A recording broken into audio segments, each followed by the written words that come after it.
حضرت سلمان فارسی نے بیان کیا کہ نبی پاک صلی اللہ علیہ وآلہ وسلم کی وفات ہوئی اور حضرت ابوبکر خلیفہ بنے تو چند روز بعد نصرانیوں کی ایک جماعت مدینہ آئی اور ان کی قیادت ان کا ایک عالم کر رہا تھا جو کہ تورات اور انجیل کا حافظ تھا اور اسے بحث و مباحثے کا خاصا تجربہ تھا۔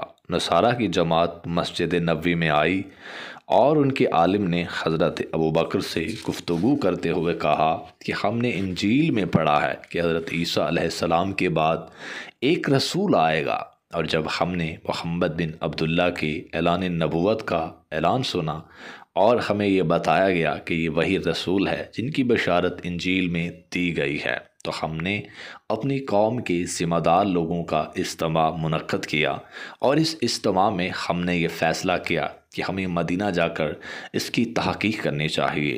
چنانچہ اسی مقصد کو مد نظر رکھ کر ہم نے یہ طویل سفر کیا اور یہاں آ گئے، لیکن ہماری بد نصیبی کہ وہ رسول ہمارے آنے سے پہلے دنیا سے رحلت فرما گئے۔ اب ان سے ہماری ملاقات ممکن نہیں رہی۔ البتہ ایک اور بات سے ہمیں تسلی ہوتی ہے، اور وہ یہ کہ ہم نے انجیل میں یہ بات پڑھی ہے کہ انبیاء اپنی رحلت سے قبل اپنا وصی مقرر کر کے جایا کرتے ہیں، اور ان کا وصی ان کی قوم میں مینارہ نور کی حیثیت رکھتا ہے اور لوگ اس سے رہنمائی حاصل کرتے ہیں۔ آپ اپنے نبی کے وصی ہیں، اس لیے ہم آپ سے کچھ سوالات پوچھنا چاہتے ہیں۔ تو فوراً حضرت عمر نے ان سے کہا، یہ رسول خدا کے خلیفہ ہیں۔ نصرانی عالم دو زانو ہو کر بیٹھا اور اس نے کہا، خلیفہ دینی لحاظ سے آپ کو ہم پر کیا فضیلت ہے؟ ہم آپ سے یہی بات پوچھنے کے لیے آئے ہوئے ہیں۔ حضرت ابوبکر نے کہا کہ ہم مومن ہیں جبکہ تم کافر ہو، اور مومن کافر سے افضل ہوتا ہے اور ایمان کفر سے افضل ہوتا ہے۔ نصرانی عالم، یہ صرف دعویٰ ہے، اس کے لیے دلیل کی ضرورت ہے۔ آپ یہ بتائیں کہ آپ اپنی نظروں میں مومن ہیں یا خدا کی نظر میں بھی آپ مومن ہیں؟ حضرت ابوبکر، میں اپنی نظر میں مومن ہوں، اور جہاں تک خدا کی نظر کی بات ہے تو مجھے اس کے متعلق کوئی علم نہیں ہے۔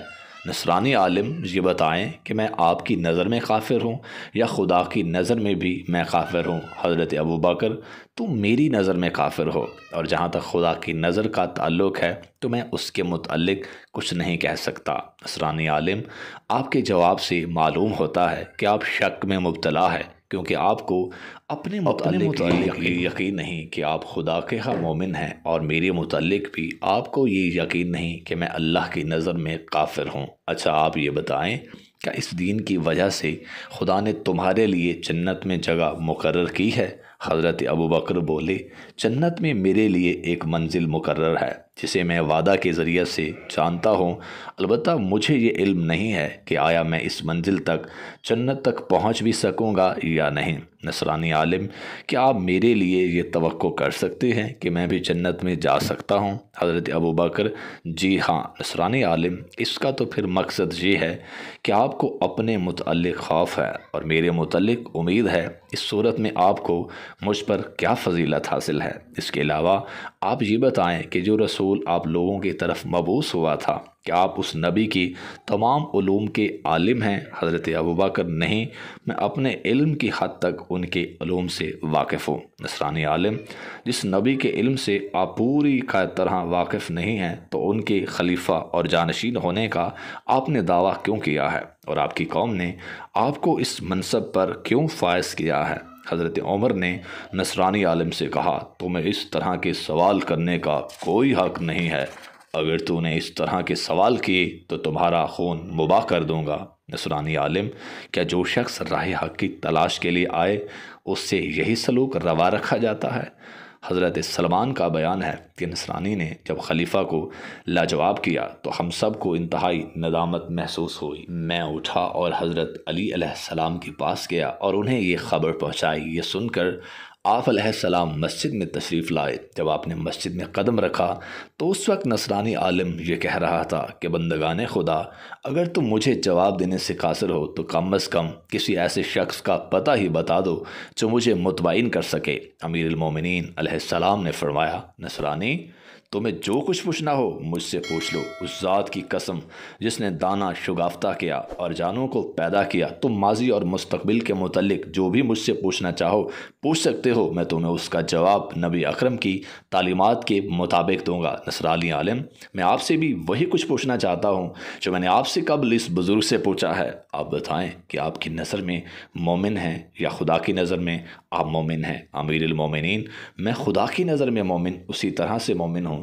جیسے خود اپنی نظر میں مومن ہوں۔ نصرانی عالم، اللہ اکبر، یہ اس شخص کا جواب ہے جسے اپنے یقین کے ساتھ اپنے دین پر یقین ہے اور جسے اس یقین کی صحت پر بھی کامل بھروسہ ہے۔ اب آپ بتائیے کہ جنت میں آپ کا مقام کہاں ہے؟ امیر المومنین نے فرمایا، میرا مقام نبی اکرم کے ساتھ فردوس اعلیٰ میں ہے، مجھے اس میں کوئی شک نہیں اور مجھے اپنے رب کے وعدہ پر کوئی بے یقینی نہیں ہے۔ نصرانی عالم، آپ سے یہ وعدہ کس نے کیا تھا؟ امیر المومنین، اللہ نے اپنے کتاب میں یہ وعدہ کیا اور رسول صادق نے اپنی زبان سے یہ وعدہ کیا ہے۔ نصرانی عالم، آپ کو اپنے نبی کی صداقت پر یقین کیوں ہے؟ امیر المومنین، واضح آیات اور روشن معجزات کی وجہ سے۔ نصرانی عالم، دلیل و برہان کا یہ صحیح طریقہ ہے، آپ بتائیں کہ خدا آج کہاں ہے؟ امیر المومنین، نصرانی، لفظ کہاں کا اطلاق اللہ کے لیے درست نہیں ہے، وہ مکان سے منزہ اور پاک ہے، وہ لا مکان ہے اور وہ صرف آج سے لا مکان نہیں بلکہ ازل سے ابد تک لا مکان ہے اور اس کی حالت میں کوئی تبدیلی واقع نہیں ہوئی۔ نصرانی عالم، آپ نے واقعی خوبصورت اور مختصر جواب دیا ہے۔ اچھا یہ بتائیں کہ آپ کے نزدیک حواس خمسہ سے اللہ کا ادراک کیا جا سکتا ہے یا نہیں، اور کیا آپ راہ ہدایت کے کسی راہی کو خدا کے ادراک کا طریقہ بتا سکتے ہیں؟ اور اگر بالفرض حواس سے اس کا ادراک ناممکن ہے تو پھر اس کی معرفت کیسے حاصل کی جائے؟ امیر المومنین، اس بادشاہ جبار کو قدر و قیمت کے پیمانوں سے ناپا نہیں جا سکتا اور حواس کا ادراک کرنے سے قاصر ہیں اور اس کا قیاس انسانوں پر نہیں کیا جا سکتا۔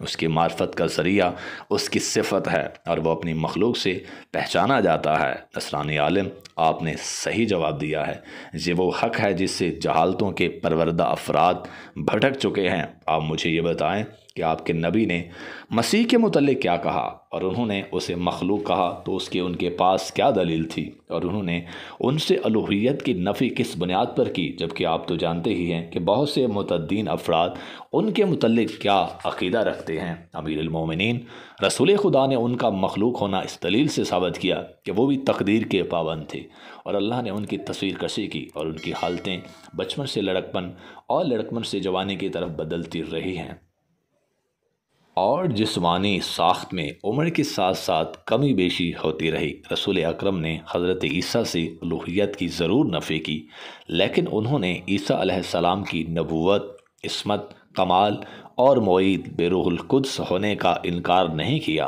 اللہ کے ہاں ان کی مثال حضرت آدم علیہ السلام جیسی ہے۔ اللہ نے انہیں مٹی سے پیدا کیا اور کن کہہ کر مکمل انسان بنا دیا۔ نصرانی عالم، بھلا یہ کیسے معلوم ہو کہ آپ وسیع رسول اور حجت خدا ہیں؟ امیر المومنین، اس کی سب سے بڑی دلیل یہ ہے کہ جب تو اپنے وطن سے روانہ ہوا تو نے اپنے آپ کو طالب تحقیق کہا، جبکہ تیرا مقصد اسلام کو بدنام کرنا تھا، اور راستے میں ایک جگہ تو سویا تو نیند میں تجھے میرے مقام اور میرے کلام سے آگاہ کیا گیا، اور خواب میں تجھے یہ ہدایت کی گئی کہ میری مخالفت سے پرہیز کرنا اور میری پیروی کرنا۔ نصرانی عالم، آپ نے سچ کہا، اس بات کو صرف میں اور میرا خدا ہی جانتا تھا۔ اب میں گواہی دیتا ہوں کہ اللہ وحدہ لا شریک ہے اور اس کے علاوہ کوئی معبود نہیں ہے، اور حضرت محمد اللہ کے رسول ہیں، اور آپ رسول خدا کے وسیع ہیں اور ان کے قائم مقام ہیں۔ جب نصرانی عالم نے کلمہ پڑھا تو اس کے ساتھیوں نے بھی فوراً کلمہ پڑھا اور وہ مسلمان ہو گئے۔ حضرت عمر نے کہا، اس خدا کی حمد ہے جس نے تجھے دین حق کی ہدایت کی، اور ہاں یاد رکھو، علم نبوت نبی کے اہل بیت کے پاس ہے، اور حکومت کا وارث وہی ہے جس سے تم نے پہلے گفتگو کی تھی، کیونکہ وہ امت کی رضا سے حاکم مقرر ہوا ہے۔ اور دیکھو، لوگوں سے اپنی اس بحث کا بھی تذکرہ نہ کرنا، ورنہ میں تمہیں سخت سزا دوں گا، اور ویسے میرا خیال ہے کہ تم شیطان ہو، تم اس امت میں فساد اور تفرقہ ڈالنے کی خواہش مند ہو۔ امیر المومنین علی علیہ السلام نے سلمان سے فرمایا، دیکھو، اللہ اپنے اولیاء کی حجت کو کس طرح سے غالب کرتا ہے اور ان لوگوں کی سرکشی میں کتنا اضافہ ہوتا ہے۔ یا علی ادرکنی، یا علی ادرکنی۔